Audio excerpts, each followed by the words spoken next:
Bienvenue dans ce nouvel épisode sur la Princess 286 Riviera. Dans le premier épisode, on avait vu la mécanique sur les 4 litres 3 MPI des V6 Mercruiser. Puis, dans le deuxième épisode, on avait attaqué les embases des Alpha One Gen 2.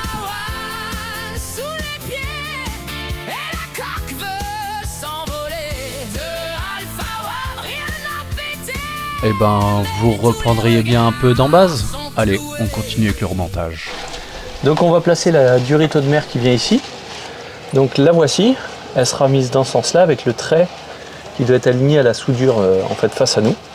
La soudure sur le tuyau au fond. Et ici ça sera connecté directement au bol.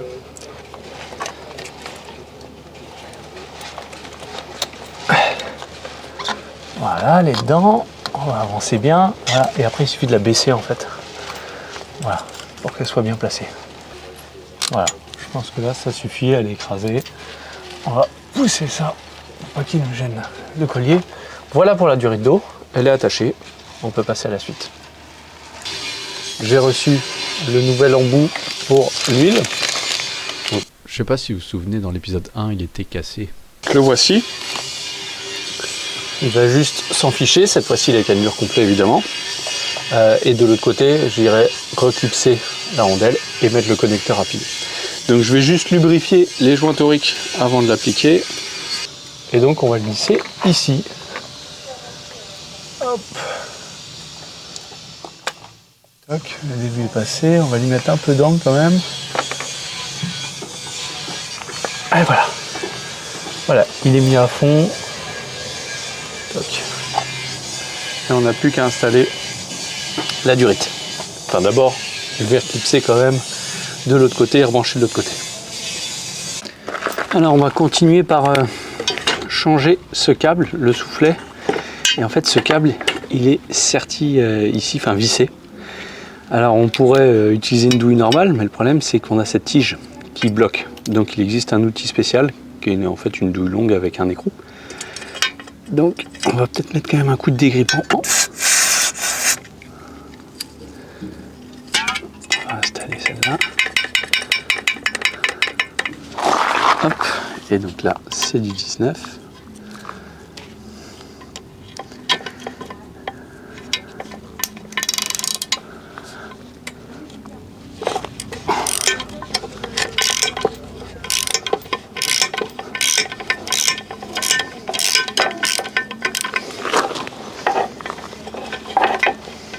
Alors évidemment il y a tout le câble qui tourne puisque c'est serti sur le câble et c'est ce qui va pas être très pratique d'ailleurs pour la suite pour replacer le nouveau. Voilà. Hop, donc on peut retirer le câble. Alors il y a le soufflet qui nous gêne. Le soufflet on va pouvoir l'ouvrir.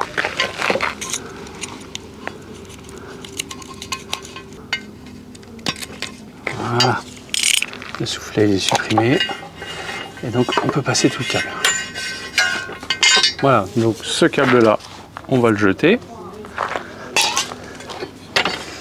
et on va commencer par nettoyer ici.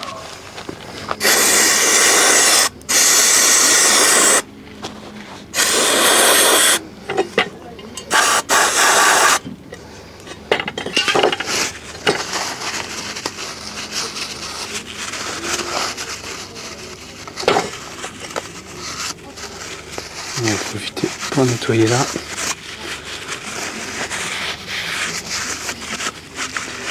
Ici.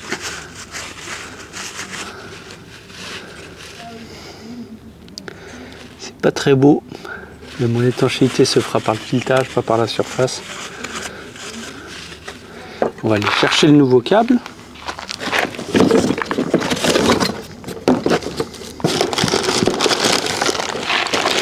Voilà. Le kit qui est fourni avec. Et donc on a le nouveau câble. Donc l'embout est ici. Hop.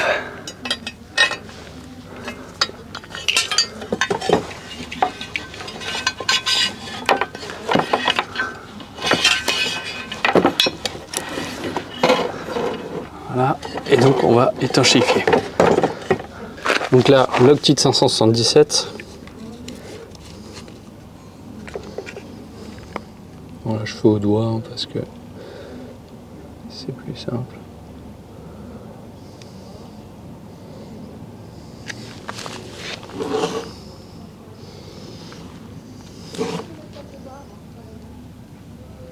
Voilà. Et donc on va la remettre en place en utilisant le même outil. Il va falloir faire tourner tout le câble. Ce qui n'est pas évident, c'est de ne pas forcer le filetage, c'est-à-dire qu'idéalement y aller à la main. Le problème, c'est que pour y aller à la main, il faut faire tourner tout le câble.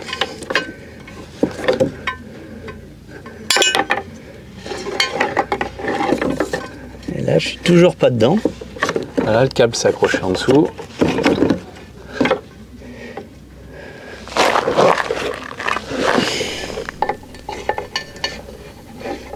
Ouais, là je commence à en chier déjà. Ça va être long.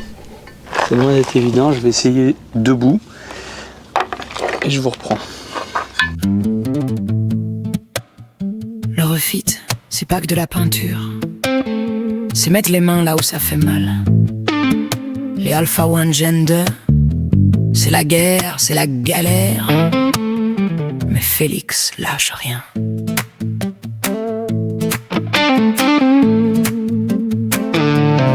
Soufflet percé, roulement à changer. Faut démonter, faut tout caler. C'est lourd, c'est gras, ça veut pas bouger. Mais ces embases, faut qu'elles soient d'acier. L'alignement, le trim, le pivot. Félix s'énerve, mais il veut le plus beau. De Alpha One sous les pieds, et la princesse se met à danser. De Alpha One bien réglé, et le monde peut s'arrêter. C'est compliqué, c'est l'enfer du mécano. Mais c'est le prix pour voler sur l'eau. De la Roche Bernard jusqu'à l'île Dieu, faut que ça pousse, faut que ça soit nerveux. Quand les pignons mordent et que l'hélice prend, on oublie les galères et le temps qu'on y passe.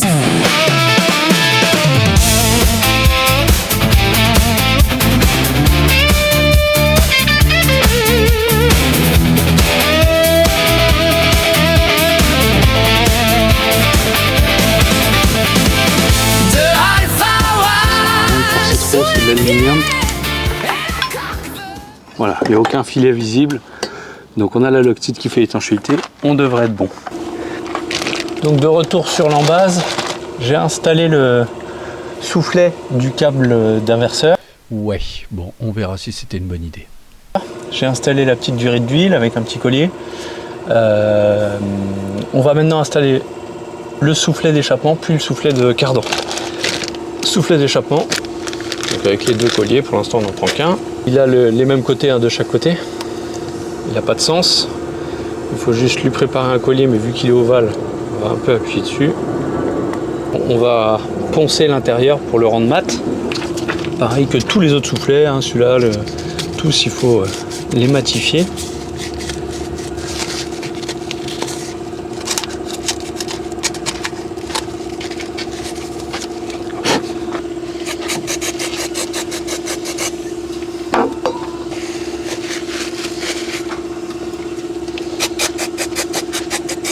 Voilà, il est dégraissé. Donc lui, il va s'en ficher comme ça. Il faut juste veiller au sens du collier. Donc là, en l'occurrence, il sera dans ce sens-là pour pouvoir accéder par le côté avec un tournevis pour le serrer. Donc là, on va l'enficher comme ça. Je vais lui mettre l'adhésif et il faut laisser poser l'adhésif à peu près 5-10 minutes. Sur le manuel d'atelier, c'est marqué 10 minutes, mais il fait très chaud. Donc on l'applique à l'intérieur.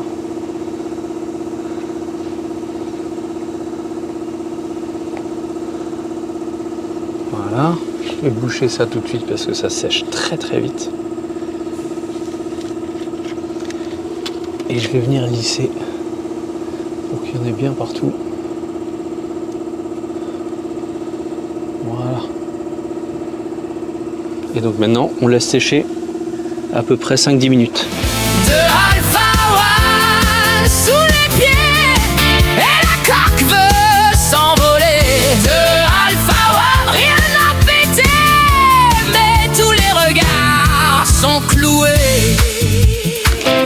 ce temps, je vais préparer le soufflet principal.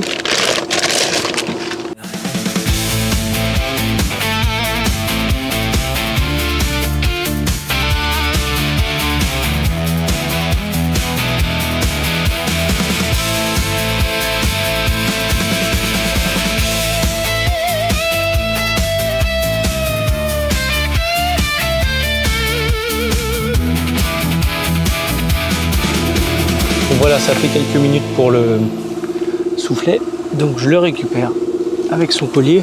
Le collier, je vais le faire pointer vers la gauche. Et donc on va pouvoir l'insérer. Et en fait, il sera embuté en bas. C'est le bas qui fait la butée. Donc avec la forme, faut un peu aller de côté et faire glisser puisque c'est ovale. Bien appuyer dessus. Je pense qu'on est très bien. Est-ce qu'on est embuté en bas? Oui. À l'intérieur, ça paraît pas mal. Lui, il est accessible. Est-ce que le collier est bien placé? Il a l'air partout. Et ben, on va pouvoir le serrer. Je vais prendre un tournevis pour le bloquer. On dit qu'il tourne.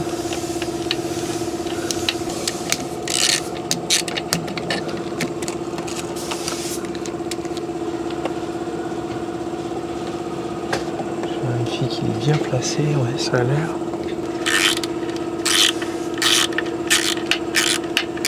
Ça m'a l'air pas mal du tout. Voilà, donc ça c'est mis. On va passer au soufflet principal. Donc le soufflet principal, il a une petite gorge. Donc on saura immédiatement si on est bien placé. Et de la même manière, il a un témoin en haut à droite de profondeur. Quand c'est embuté contre, c'est qu'il est au maximum. Donc on va mettre l'adhésif.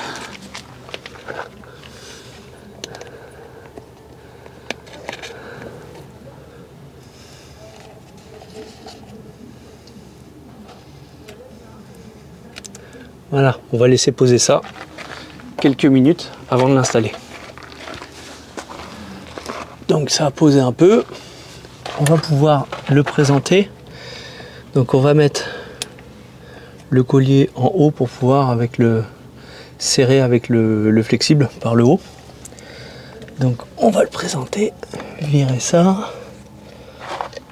Et là il suffit juste de le pousser. Et il va venir, voilà. Il va venir tout seul se mettre en place dans sa gorge. On sent qu'il est dans la gorge, il glisse plus. Et donc il est embuté. Alors évidemment il y a le collier, je peux pas voir, mais il est embuté côté droit. Voilà. Donc là il est en place. Le collier est dans sa rainure. On va juste le mettre un peu plus comme ça. Voilà. À l'intérieur, on regarde, c'est pas mal du tout. On va dire que c'était pas mal. On va passer ça là. On va faire l'angle. Allez, je vous mets un passage en accéléré parce que en vrai, j'y passe beaucoup de temps. Chaque tâche est vraiment longue.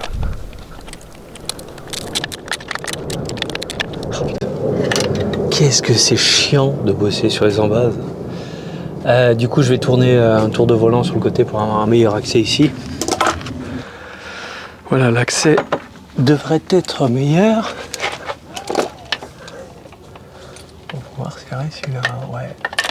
J'ai changé d'angle parce que l'appareil photo a trop chaud. Il s'éteint tout seul.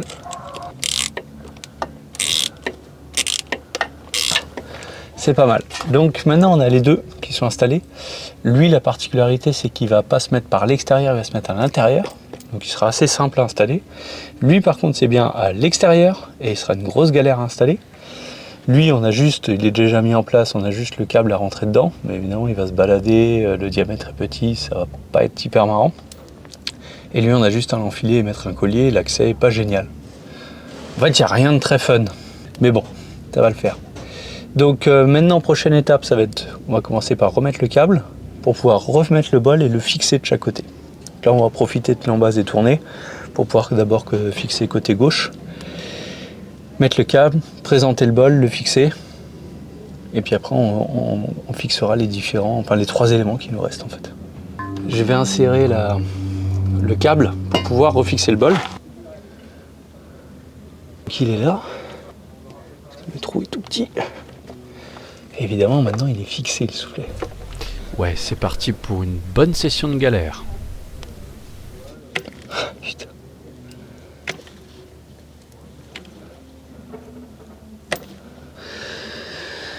Ça me déprime.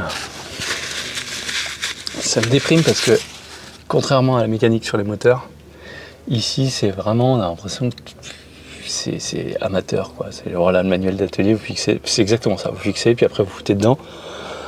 Bah, c'est galère, quoi. C'est vraiment galère. Le trou, il est tout petit. Alors ça se comprend, hein, faut que ce soit étanche, etc. Voilà, d'accord. Putain. Alors l'autre en base, j'ai fait dans l'autre sens, c'est-à-dire que j'ai mis d'abord le soufflet sur le câble et j'ai enfilé le tout. Et au final, c'était particulièrement chiant de refixer le soufflet au moment où on présente le bol, etc. Enfin, c'est voilà, aller serrer le collier derrière, mettre la colle. C'était très chiant, donc je me suis dit sur celui-là, je vais suivre le manuel d'atelier. Bah voilà quoi, super. Ça fait un peu coup de gueule contre Mercury, mais j'ai vraiment galéré. Voilà, j'ai passé une demi-heure à mettre un câble. C'est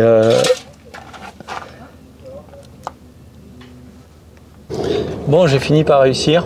Il est dedans, après il faut passer à l'intérieur. Franchement, pas fan de cette méthode. Maintenant, il va falloir voir de l'autre côté dans le bateau pour le récupérer. Donc pour ça, je vais poser le bol un peu plus haut pour libérer du câble et je vais pouvoir aller tirer à l'intérieur. Bon, j'ai eu une bonne galère sur ce câble d'inverseur. Sur l'autre moteur, quand je l'ai inséré, j'ai juste eu à le prendre et à le tirer. Alors l'espace pour la main n'était pas fou, mais ça se faisait bien. Là, sur celui-là, quand je l'ai inséré, pour venir le chercher, en fait, j'ai aucun accès. Parce que la direction hydraulique est sur ce bloc-là, elle n'est pas sur l'autre. L'autre est en esclave, il y a juste une barre de liaison. C'est-à-dire que c'est ici où on a tout l'ensemble des vérins de la direction. Et ces vérins, ils empêchent de pouvoir passer la main et récupérer le câble. Donc c'était une bonne grosse galère. J'ai essayé, je dirais, une demi-heure avec des pinces, etc. Je n'y arrivais pas du tout. La seule solution que j'ai trouvée, c'est de prendre une clé à filtre, la mettre au plus serré, venir la mettre à la verticale juste devant. Et là, j'ai pu, avec l'aide de quelqu'un, faire avancer le câble pour qu'il aille dedans, il se mette dedans, et là, commencer à tirer vers le haut. Parce que j'avais juste la place de passer ça. Donc bonne grosse galère. J'imagine que la procédure est différente, la procédure officielle ou ce que font les mécanos qui ont l'habitude. Je pense qu'ils passent un messager ou quelque chose, je sais pas. Mais bon, problème résolu. Je peux continuer. On va pouvoir remettre le bol sur les soufflets, raccorder les durites. Mais voilà, encore une bonne perte de temps sur les embases. Allez, on continue. Pour remonter le bol, je vais juste commencer par lubrifier un peu les durites pour faciliter l'insertion. Parce que ces deux-là, on va les relier. Hop, je vais lubrifier côté bol. Voilà. Et donc là, on va commencer par pousser le câble. Voilà. Là, on est pas mal. Si je pousse un peu plus, la durite rentre bien. Enfin, le câble d'inverseur rentre bien. Donc ça, c'est bon. Donc, on va commencer par le présenter. Voilà. Il sera à peu près comme ça. Parce que là, l'embase est légèrement tournée. Alors là, je le mets volontairement vers le haut pour pouvoir aller voir la durite d'eau. Alors que je vais sortir un peu. Voilà, là, elle est mise. Ah non. Elle est sortie direct, elle n'était pas assez mise. Ah, putain, c'est galère. Je pense que je me demande si je vais pas fixer le bol maintenant. Pour pouvoir faire ça, il y a juste la durite d'huile. Je pense que c'est plus facile de la mettre maintenant que tout à l'heure. Si j'arrive à la prendre, voilà, parce qu'elle, c'est vraiment en haut dans un logement. C'est assez galère. Alors vous voyez rien, mais je suis en train de mettre la durite. Voilà, et là il faut mettre un petit collier.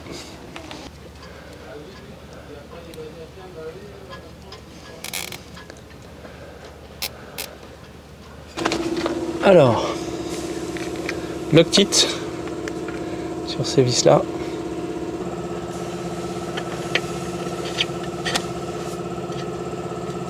Ces premiers tours avaient l'air faciles. On va vérifier que ça tourne facilement. On avance très doucement. Ouais, il n'y a pas de problème, c'est bien dans le filet. Je ne vais pas serrer fort pour l'instant. Placez l'autre.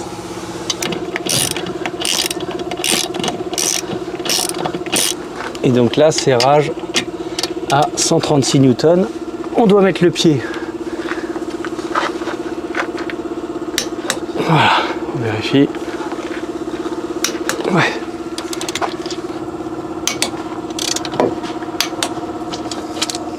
Donc on peut reprendre.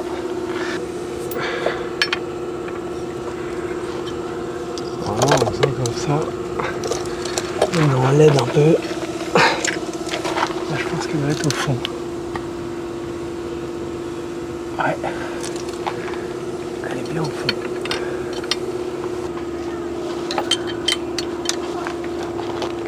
Putain, je vois rien. Après une bonne session de galère, souvent la solution elle est assez simple en fait. Bon, chose incroyable, j'ai fini par réussir à mettre la durite d'eau. J'y croyais plus, donc j'ai fait une pause, je me suis bu une petite bière devant le bateau. Et après j'ai réessayé. Et cette fois-ci j'ai réussi à mettre le collier au bon endroit et pouvoir le serrer. Et là il n'y a pas de problème, elle est bien enquillée, c'est bien serré, etc. Donc la solution c'était la bière. Donc bonne nouvelle, il nous reste le soufflet principal et le soufflet d'échappement. Donc on va commencer par le principal puisque l'échappement il est en dessous, il est plus accessible. On pourra soulever, il y a un petit outil pour le prendre. Donc on va devoir mettre la colle à l'intérieur, mettre le soufflet, puis après mettre une pièce qui va bloquer ce soufflet. On va commencer par dégraisser. Bien nettoyer en frein, ouais.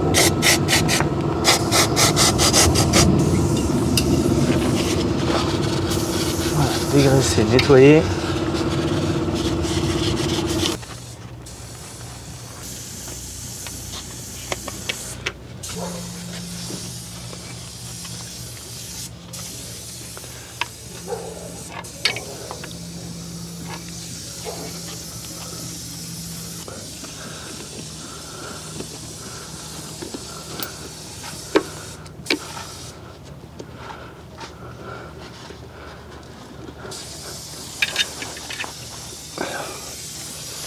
Bas, ça ne fait pas.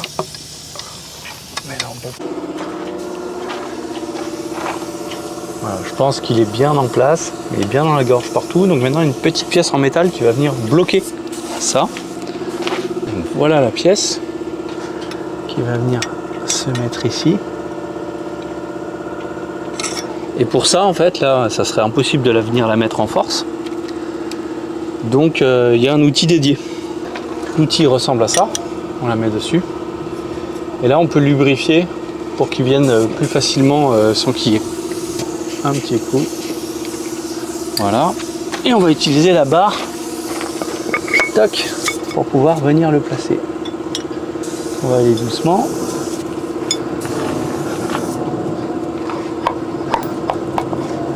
On va déjà regarder ce que ça donne sans aller trop fort. Là, je suis de travers. Ça allait pas, j'étais de travers.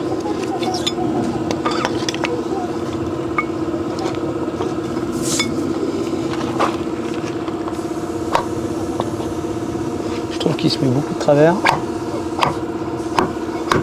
Voilà, ça a changé de bruit. Je pense qu'on est au fond. Ouais. Là pour moi, il est en place. Il bouge pas, etc. On va remettre juste un tout petit coup. Mais clairement, on a entendu toc toc, boum. Donc il était. Voilà. Voilà. Là c'est bon. Donc après, il y a une dernière étape à ne pas oublier. Dans le kit, il y a un petit joint mousse qui va venir se mettre devant la pièce qu'on vient d'installer. Voilà. Bien la mettre au fond partout. Et donc le fût de l'embase au niveau du cardan va venir se glisser à l'intérieur. Donc vraiment l'ensemble est complètement bloqué par la pièce qui va venir à l'intérieur. Donc là, au niveau du soufflet de cardan, le soufflet du haut, on a fini. Il nous reste le soufflet d'échappement. On peut soulever. Vous le voyez ici. Donc au tout début, on avait matifié sa surface. Donc là, il va contrairement à celui-là qui s'est mis par l'intérieur en haut, lui il va bien se mettre à l'extérieur. Donc il faut lui mettre l'adhésif sur sa surface intérieure. Donc on va commencer par ça. C'est le dernier soufflet. Et pour le fun, je trouve que c'est le plus chiant. On va mettre un poil plus. Parce que je vais faire tourner avec le doigt sur toute la surface.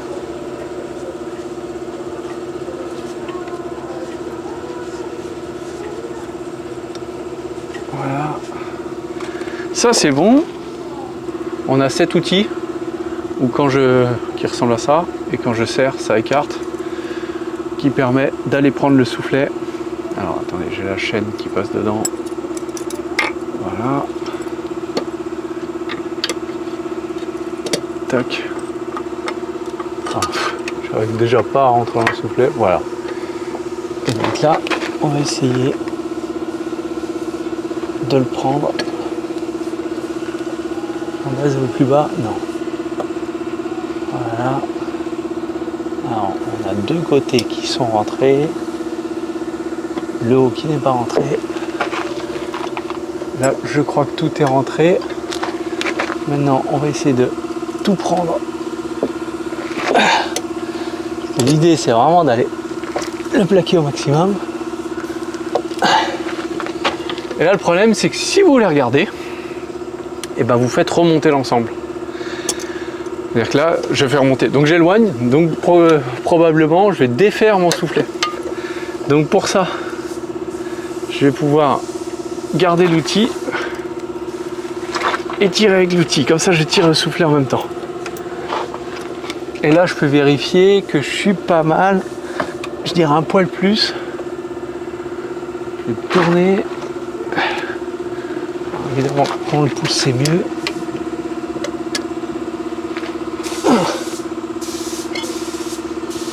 Celui-là, je trouve que c'est le plus galère parce que là, vous allez me dire, ok, ton soufflet, il est mis. Ouais, mais il faut mettre le collier aussi. Et pendant qu'on met le collier, bah, évidemment, il vaut mieux tirer avec ça. C'est-à-dire, vaut mieux tirer le soufflet. Bah, c'est pas mal, hein, je trouve. Il nous reste quelques étapes avant de remettre le joint, changer les joints, remettre le grand joint et remettre l'embase. C'est insérer le câble d'inverseur dans la conduite et la tige de sélecteur. Et là, on va mettre une petite vis, parce que vous voyez là, si je l'avance, il ressort. Donc une petite vis qui va bloquer l'ensemble. Et donc c'est une clé à laine dessus. Je vais serrer un peu. Donc maintenant, il y a un petit câble inséré ici qui va bloquer. Donc on va pouvoir l'insérer dedans. Et donc voilà, maintenant on a celui-là qui permet de faire marche avant, marche arrière.